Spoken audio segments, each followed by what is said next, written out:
So these, it's about 40, probably more than 40 years ago, we were out and planted all of these with my mother and our nanny, Duffy, who came, she was British.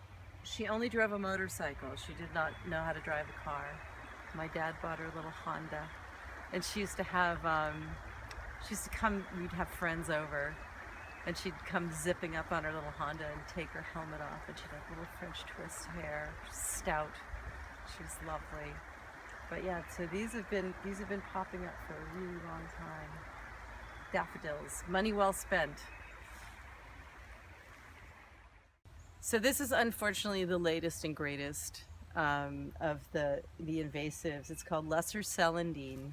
And if you look down here, you can see these are the original trout lilies that'll be coming up at the same time, little trout lilies in the spring. These will all be quashed by this lesser celandine. It'll pop up early in the spring and then it'll die back. But it will quash anything that's, anything native that's supposed to be coming up at the same time. See, there's a little trout lily trying to make it. And it has tubers. It looks like a lot of other things. It looks like a swamp mallow, but it's not. If you dig it up, and you'll see these little tubers, and you have to get all of them to get it out, and it'll carpet your lawn. It's really a drag. How can you get rid of it? You have to actually pull it out? You have to dig giant clumps with root balls, and I think some invasives are just here to stay, sadly. That they might just be taking over because this is so prolific everywhere. It's carpeting the whole. Yeah, and they run down waterways too, so they like moisture. Okay, here's another reason why you have to be careful about what you plant in your garden, and if you do plant stuff that's very aggressive, you have to really monitor it, because right over there is a gorgeous stand of Pachysandra, but it's the woods and it's really not supposed to be there. So that's why you have to, be careful about what you plant.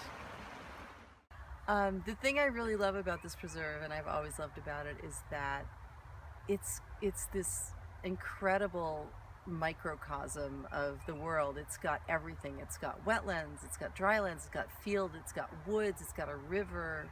So you really get everything in one package. It's a really diverse ecosystem, and we're working right now to keep the field from getting encroached upon by all the trees. Originally we were going to sort of let everything take over, but then after a lot of discussion with people, we decided that it was better to keep it,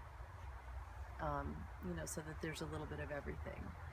So we're working to reclaim a little bit of the field and maintain that feeling. So there's something for everyone. Yeah. So this property originally belonged to the town, and there was a mandate that you could not build buildings on it.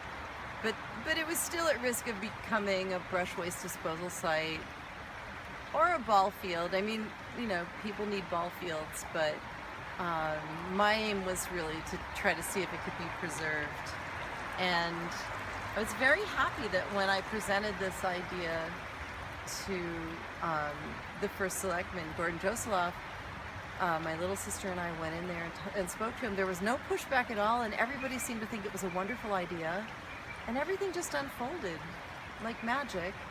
And it was Newman Poses Preserve because the Poses family, it really belonged to them originally, and they were incredibly instrumental in preserving it. So I thought their name should be on it, But I'm just happy that it's here for everybody.